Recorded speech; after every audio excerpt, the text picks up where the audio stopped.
በሸረሪናው የድንበር ጦርነት እየተሰሙ ያሉ አነጋጋሪ መረጃዎች። ወደ ሱዳን እየሸሹ የሚገኙት እነማን ናቸው? ንጹሃን ዜጎች ወይንስ የቆሰሉ ታጣቂዎች? ዝርዝር ዘገባችን ምላሽ ይኖረዋል። እንደዚሁም ጦርነቱ በየትኛውም ሰዓት ሊጀመር ይችላል እየተባለ ነው። ከወልቃይት የቀጠለው የራያው ፍጥጫ በመረጃ ጥንቅራችን ይዳሰሳል።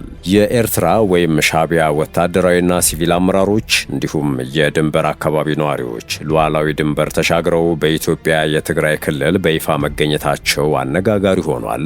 እንመለስበታለን። በተጨማሪም ኢትዮጵያን ያገለለው የግብፅና የኤርትራ ጥምረትም ትኩረታችን ነው። ጤና ይስጥልን። የሰዓቱ የመረጃ ጥንቅራችን እነዚህንና ሌሎች ወቅታዊ ጉዳዮችን የሚያስመለክታችሁ ይሆናል። እንደተለመደው እየሰማችሁን አብራችሁን ቆዩ።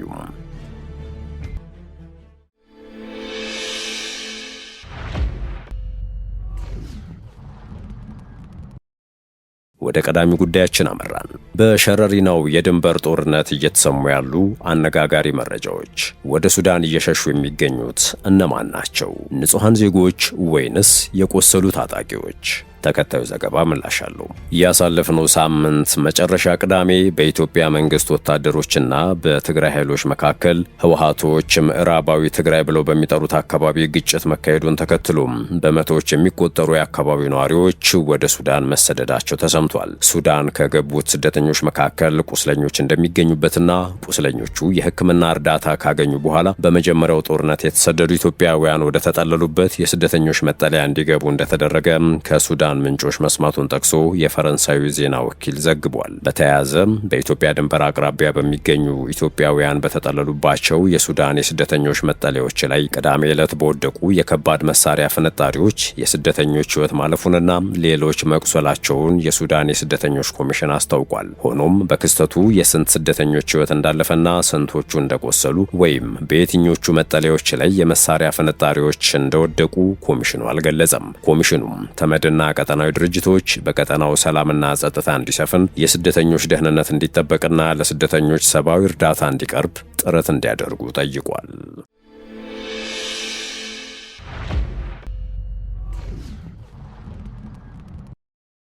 ጦርነቱ በየትኛውም ሰዓት ሊጀመር ይችላል። የራያው ፍጥጫ። በራያ አላማጣ ግንባር በኩል ወታደራዊ ፍጥጫና የጦርነት ዝግጅት ማየሉን ነዋሪዎች በይፋ ገልጸዋል። በዚህ ምክንያት በአካባቢው ቤት ለቤት ዝርፊያ ተስፋፍቷል። የመጓጓዣና የባንክ አገልግሎት መስተጓጎልን በመፈጠሩ ደንበኞች እስከ 10 በመቶ ተጨማሪ ለግለሰቦች ለመክፈል ተገደዋል ተብሏል። በተጨማሪም በከተማዋ ወታደራዊ እንቅስቃሴ በመጨመሩ ምክንያት ነዋሪዎች የጦርነት ስጋትን በመሸሽ ወደ ቆቦ ከተማ እየተሰደዱ መሆኑ ተሰምቷል። ከቀናት በፊት በወልቃይት ወይንም በምዕራብ ትግራይ በፌዴራል ኃይሎችና በህወሓት ታጣቂዎች መካከል የነበረው ግጭት ጋብ ሲል በራያ አላማጣ ግንባር በኩል ግን ወታደራዊ ዝግጅቱና ፍጥጫው ማየሉን ነው ነዋሪዎች የሚናገሩት። ስማቸው እንዳይጠቀስ የፈለጉ የአላማጣ ከተማ ነዋሪ የህወሓት ሰራዊት በራያ ግንባር፣ በጨርጨር፣ በቢሶበርና ሌሎች አካባቢዎች ተሰማርተዋል ይላሉ። የህወሓት ሰራዊቶች በብዙ አርሚዎች በራያ ግንባር ተሰማርተዋል። ለጦርነት ዝግጁ እንዲሆኑ መመሪያ ወርዶላቸዋል። ዝግጅት ያሉ አሁን በጨርጨር በኩል አለ፣ ከዚያ ቢሶበር ሲሉ ተናግረዋል። እኚህ ምንጭ ሲቀጥሉ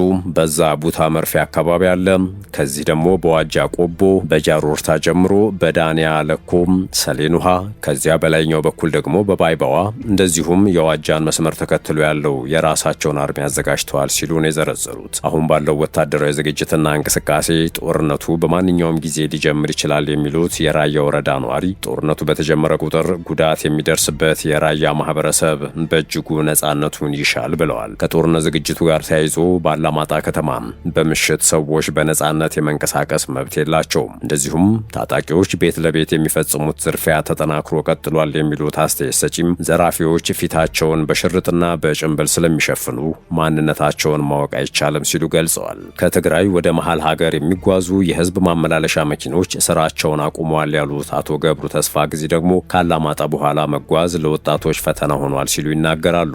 ያው አላማጣ ሁሉ ተጨናንቆ ነው ያለው። እዚህ ዛሬ ሌሊት ማንጊያ አካባቢ ህዝብ ሲያስቸግሩ ነው ያደሩት ብለዋል። ነዋሪው ይቀጥላሉ። ሃንግም እየመቱ ሰፈርም የሚያልፈውን ሰው እያስቆሙ እየዘረፉ ነው ያሉት። ወደ አዲስ አበባ የሚወጡ የሚንቀሳቀሱትንም ወጣቶች አውርደው ሽማግሌዎችን ይልኳቸዋል ብለዋል። ባንኮች የጥሬ ገንዘብ ክምችት ስለሌላቸው ባላማጣ ከተማ ለደንበኞቻቸው የሚሰጡት የጥሬ ገንዘብ መጠን በ2000 ብር የተገደበ መሆኑን ጥሬ ገንዘብ ካከማቹ ባለሀብቶች ለጊዜው 10 በመቶ ተጨማሪ ክፍያ በመክፈል ጥሬ ገንዘብ ለማግኘት እንደሚገደዱም ነዋሪዎቹ ይናገራሉ። በብዛት ከተማው ወታደር ብቻ ነው የሚታየው ሲሉም አክለዋል። አብዛኛው የሚንቀሳቀሰው በየሻይ ቤቱም ቁጭ የሚለው የሚንቀሳቀሰውን በብዛት የአካባቢው ማህበረሰብ ሳይሆን ወታደር ነው በማለት የወታደራዊ ከተማ እንጂ የሚመስለው ኖርማል የህዝብ ከተማ አይመስልም ባይ ናቸው። እንደ ጀርመን ድምፅ ዘገባ በህወሓት ኃይሎችና በፌዴራል መንግስት መካከል ዳግም ጦርነት ሊጀምር ይችላል የሚሉ የአላማጣና የራያ ወረዳ ነዋሪዎች ጦርነትን በመሸሽ በየዕለቱ ወደ ቆቦ ከተማ እየገቡ ነው። ይህ ሸገር ታይምስ ነው። የሳቱ የመረጃ ጥንቅራችን እንደቀጠለ ነው። ትግራይ የገቡ የኤርትራ ጦር አባላት የኤርትራ ወይም ሻዕቢያ ወታደራዊና ሲቪል አመራሮች እንዲሁም የድንበር አካባቢ ነዋሪዎች ሉዓላዊ ድንበር ተሻግረው በኢትዮጵያ የትግራይ ክልል ጉለመህዳ ወረዳ ዝባን ሁጻ በተባለ ስፍራ ተገኝተው ነበር። ይህ የሆነው እሁድ ሐምሌ 26 2018 ዓመተ ምህረት ነው። በስፍራው የህወሓት ማዕከላዊ ኮሚቴ አባል ፍስሐ ኃይላይ፣ የትግራይ ኃይል አመራሮች፣ የኤርትራ ወይም ሻዕቢያ ወታደራዊ አመራሮች፣ የኤርትራ ሰንአፍ አካባቢ መንግስታዊ ሲቪል አመራሮችና ሌሎችም እንደነበሩ ታውቋል። የትግራይ ክልል መገናኛ ብዙሃን የህዝብ ለህዝብ ግንኙነት መድረክ ተካሂዷል ሲሉ ነው ሁነቱን የዘገቡት። ከኤርትራ የመጡት የሰንአፍ አስተዳዳሪ አቶ ወድሪስ አሊ የኤርትራና ትግራይ ህዝቦች በታሪክ በባህልና በማንነት የተሳሰሩ ናቸው። አሁን በሁለቱ ህዝቦች መካከል የልማት እንጂ የጥይት ድምፅ ሊሰማ አይገባም ብለዋል። የህወሓት ማዕከላዊ ኮሚቴ አባል ፍስሐ ኃይላይ የህዝቦቹ ታሪክ ባህልና ማንነት አንድ መሆኑ እንደተጠበቀ ሆኖ አብሮ በሰላም የመኖርና የመስራት ባህል አላቸው። የጋራ ጠላት ሲገጥማቸውም አብረው ታግለው የሚያሸነፉ መሆናቸውን የደርግን ስርዓት ለመጣል የተደረገው ትግል አብነት ነው ብለዋል።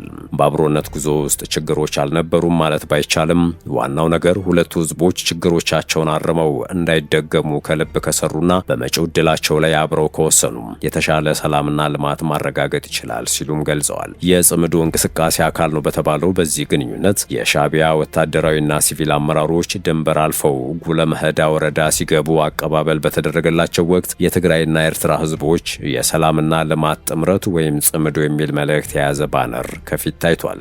አሁን ላይ ትግራይ ክልልን እያስተዳድሩ ያሉ የህወሓት አመራሮች ከፕሪቶሪያው የሰላም ስምምነት መፈረም በኋላ ከፌዴራል መንግስት ጋር ያለው ግንኙነት ከሻከረው የፕሬዝዳንት ኢሳያስ አፈወርቂ አስተዳደር ጋር ግንኙነት መጀመራቸው በተደጋጋሚ ሲነገር ቆይቷል። በተለይም የሰላም ስምምነቱ ተፈርሞ ብዙ ሳይቆይ ነበር ግንኙነቶች እንዳሉ ሲነገር የነበረው። ከቅርብ ጊዜ ወዲህ ደግሞ ግንኙነቱ ጽምዶ በሚል ይበልጥ ጠንክሯል። የቀድሞ የትግራይ ጊዜያዊ አስተዳደር ፕሬዝዳንት አቶ ጌታቸው ረዳ ከወራት በፊት ከሻዕቢያ ጋር የሚደረግ ግንኙነት እጅግ የከፋ መዘዝ ይዞ እንደሚመጣ ሲያስጠነቅቁ ነበር። በፕሪቶሪያ ሰላም ስምምነት አኩርፎ ከኢትዮጵያ መንግስት ጋር የተጣላ ኃይል ጋር ተሰልፈህ የኢትዮጵያ መንግስት ማስወገድ የሚቻልበት እድል ካለ ብለህ መንቀዥቀዥ በጣም አደገኛ ነው ሲሉ ነበር ያስጠነቀቁት።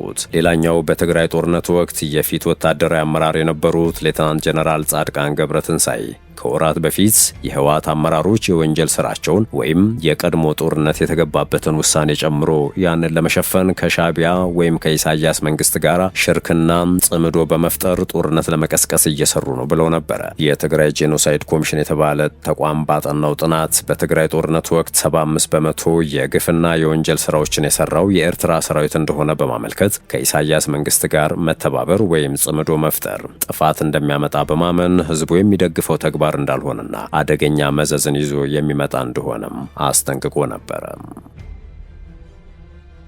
ወደ ሌላኛው ጉዳያችን አለፍን። ኢትዮጵያን ያገለለው የግብጽና ኤርትራ ጥምረት ሳውዲ አረቢያ 8 በቀይ ባህርና በኤደን ባህረ ሰላጤ የሚገኙ ሀገራትን በማስተባበር አዲስ ተጨማሪ የባህር ላይ የደህንነት ጥምረት አዋቅራለች። ከነዚህ 8 ሀገራት መካከል 5ቱ ግብጽ፣ ሱዳን፣ ጅቡቲ፣ ኤርትራና ሶማሊያ ናቸው። የታቀደው ህብረት ሳውዲ አረቢያን፣ ዮርዳኖስን፣ የመንና 5ቱን የአፍሪካ ሀገራትን ያካተተ ነው። የሳውዲ አረቢያ የመከላከያ ሚኒስቴር ባወጣው መግለጫ ጥምረቱ ዓላማው በቀይ ባህር ላይ በሚያዋስኑ ሀገራት መካከል ያለውን ቅንጅት ማጠናከርና ዓለም አቀፍ የባህር ላይ ላይ መስመሮችን፣ የንግድና የኃይል ማጓጓዣ መንገዶችን እንዲሁም የጋራ የባህር ላይ ጥቅሞችን መጠበቅ መሆኑን አስታውቋል። ጥምረቱ የተመሰረተው በቀጠናው ውጥረቶችና በንግድ መርከቦች ላይ የሚደርሱ መስተጓጎሎች እየጨመሩ በመጡበት ወቅት ላይ ነው። ቢዝነስ ኢንሳይደር አፍሪካ ቅዳሜ ዕለት ባወጣው ዘገባ እንደጠቆመው ጥምረቱ በስትራቴጂካዊ ሁኔታ እጅግ አስፈላጊ የሆኑትን ቀይ ባህርን፣ የባቤል መንደብንና የኤደን ባህረ ሰላጤን የሚሸፍን ነው። ይህም አውሮፓ፣ እስያና አፍሪካን የሚያገናኙ ከፍተኛ የነዳጅ የተፈጥሮ ጋዝና የኮንቴነር እንቅስቃሴዎችን ጨምሮ በግምት 12 በመቶ የሚጠጋ የዓለም ንግድ የሚያልፍበት የባህር መስመር ነው። ይህ የሳውዲ አረቢያ ጥረት አዲስ የባህር ላይ ደህንነት ማዕቀፍ ለመዘርጋት ለሚደረገው ሰፊ ጥረት አፍሪካዊ ሀገራትን ለማካተት ያለመ ነው ተብሏል። ባለፉት ጥቂት ሳምንታት በየመን በኢራን ከሚደገፈው የሁቲ ታጣቂዎች የሚሰነዘሩ ጥቃቶችና የመካከለኛው ምስራቅ ቀጠናዊ ግጭቶች በንግድ መርከቦች ላይ መስተጓጎል ፈጥረው የቀይ ባህርና የባቤል መንደብን ስትራቴጂካዊ አስፈላጊነት በከፍተኛ ሁኔታ ስጋት ላይ እንደጣሉት ሲዘገብ ነበር። በዚህ ምክንያት ሐምሌ 23 ቀን 2018 ዓ.ም ሳውዲ አረቢያ በጠራችውና ከ43 ሀገራት የተወከሉ ወታደራዊ ተወካዮችና የአውሮፓ ህብረት ልዑካን በተገኙበት በተካሄደው ስብሰባ በኋላ ተመሳሳይ ጥምረት መመስረቱ ተዘግቦ ነበረ። አምስቱን የአፍሪካ ሀገራትን ያካተተው ይህን አዲስ ጥምረት ሳውዲ አረቢያ በበላይነት እንደምትመራውና ዋና መስሪያ ቤቱንም እንደምታስተናግድ ይጠበቃል። ይህ ሰፊ ማዕቀፍ የጋራ ወታደራዊ እቅዶችን፣ ወታደራዊ ልምምዶችን፣ የመረጃ ልውውጥንና የተቀናጁ ወታደራዊ እንቅስቃሴዎችን ሊያካትት እንደሚችል ተዘግቧል።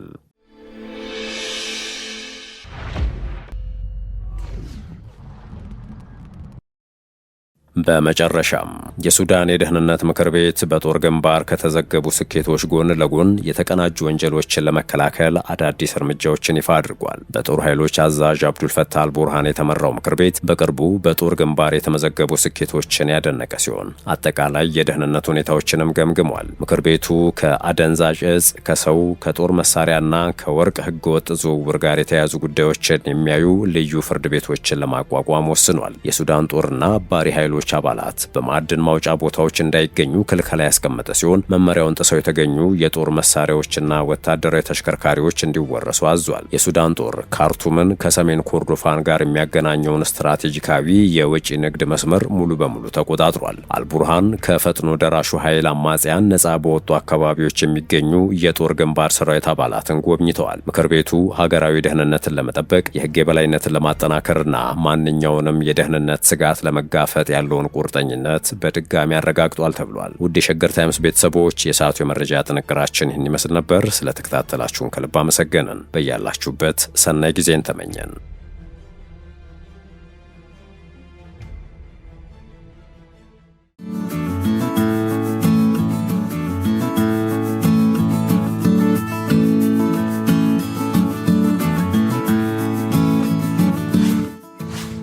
ሸገር ታይምስ ሚዲያን ሰብስክራይብ በማድረግና ደወሉን በመጫን ይከተሉን።